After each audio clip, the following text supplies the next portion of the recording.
अपना बाजार, व्यापार, पढ़ाई लिखाई सब करते हुए एक वक्त ऐसा भी आता है जब डेली मिरर जैसे अखबार को एक्वायर कर लेते हैं, परगमोन जैसे पब्लिकेशन शुरू करते हैं, और फिर तो डेली मिरर क्या और मीडिया समूह क्या, सबको एक के बाद एक एक्विजिशन करते चले जाते हैं।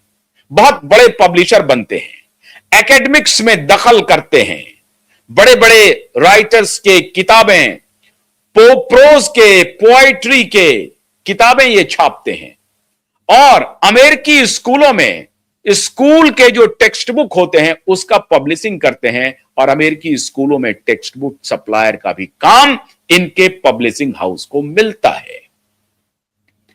उन्हीं रॉबर्ट मैक्सवेल की घिस्लेन मैक्सवेल पुत्री हैं, 9 संतान हैं रॉबर्ट मैक्सवेल के, और उसमें से छठे नंबर पर घिस्लेन मैक्सवेल आती हैं।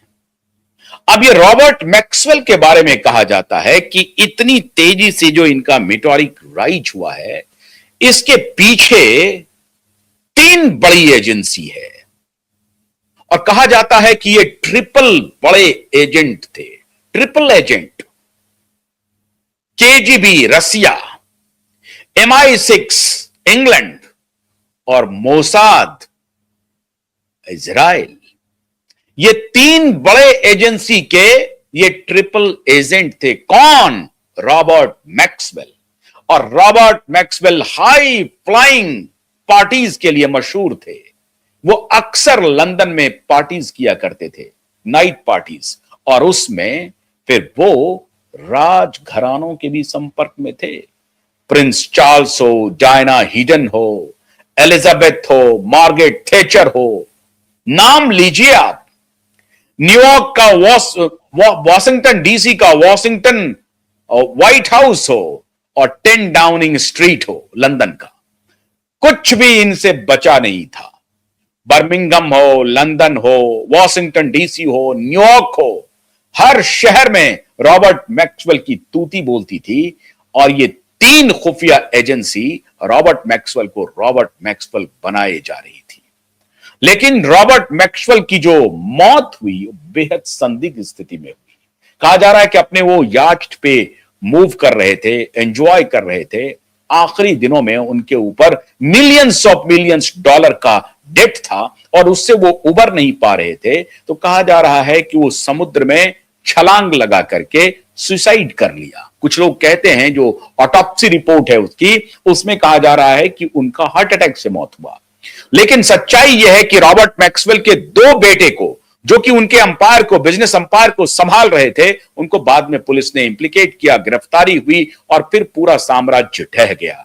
इसी बीच घिस्लेन मैक्सवेल अपने पिता के नक्शे कदम पर पूरी दुनिया में अपना अंपायर खड़ा कर चुकी थी, हनी ट्रैप का। कहा जाता है कि रॉबर्ट मैक्सवेल की पार्टियां बेसिकली हनी ट्रैप वाली पार्टियां थी। इसमें बड़े बड़े नामचीन बिजनेसमैन, पॉलिटिशियन, ब्यूरोक्रेट्स, दुनिया भर के सीक्रेट एजेंट्स आते थे और हनी ट्रैप के शिकार होते थे। और सीक्रेट एजेंट्स ये देखते रहते थे कि कौन कौन नामचीन घराना, कौन कौन नामचीन personality, politician, businessman, corporate world के टाइकून, कौन कौन हनी ट्रैप में फंस रहे हैं। और पहले हनी ट्रैप में उनको फंसाया जाता था, और फिर उनसे बिजनेस डील्स, एक देश दूसरे देश के बीच में जो समझौता होता था, जो प्लानिंग होती थी, जो स्ट्रेटेजी बनती थी, उसके बड़े खिलाड़ी बन गए थे रॉबर्ट मैक्सवेल। और जब रॉबर्ट मैक्सवेल की मौत हुई तो उनको जो आखिरी फ्यूनरल हुआ उनका इजराइल में हुआ, और कहा जा रहा है कि उनके फ्यूनरल में इजराइल के तब के प्रधानमंत्री शामिल हुए, और सीक्रेट एजेंट्स बड़ी संख्या में मौजूद थे। अब मैं ये कहानी क्यों कह रहा हूं? क्यों मैं कह रहा हूं कि नरेंद्र मोदी को सतर्क रहने की जरूरत है?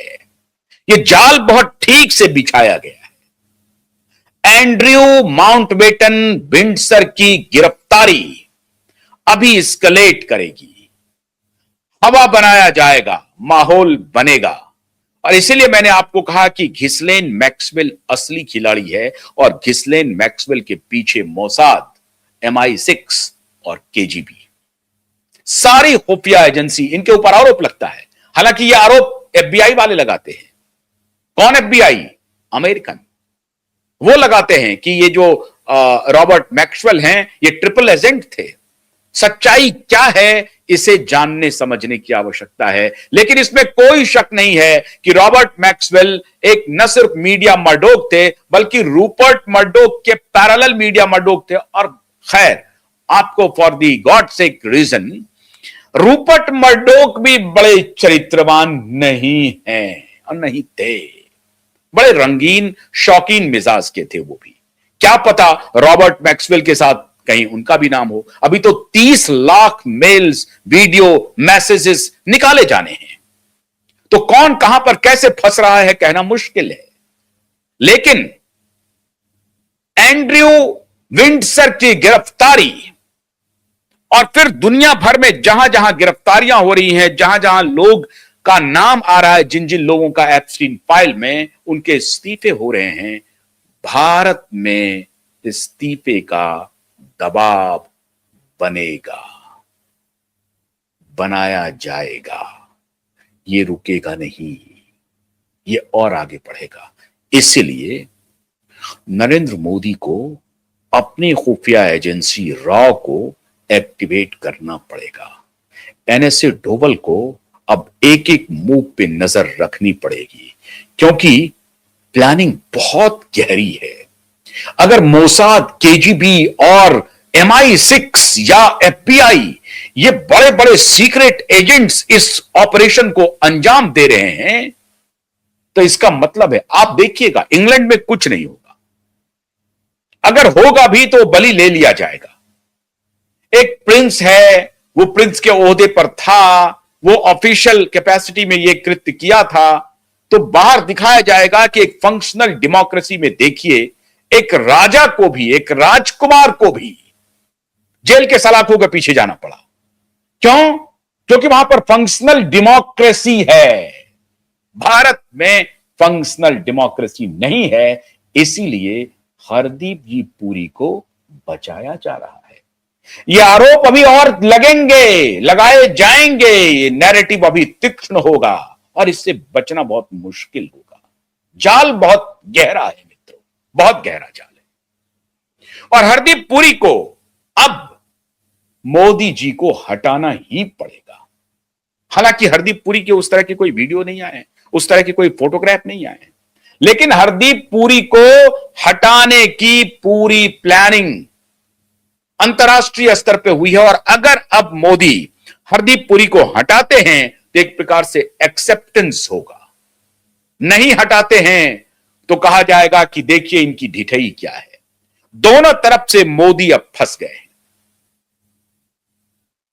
लेकिन जिस प्रकार से AI समिट में मोदी का एक चाल अपोजिशन के सारे नैरेटिव को ध्वस्त कर दिया, वही चाल मोदी को अब अख्तियार करना पड़ेगा।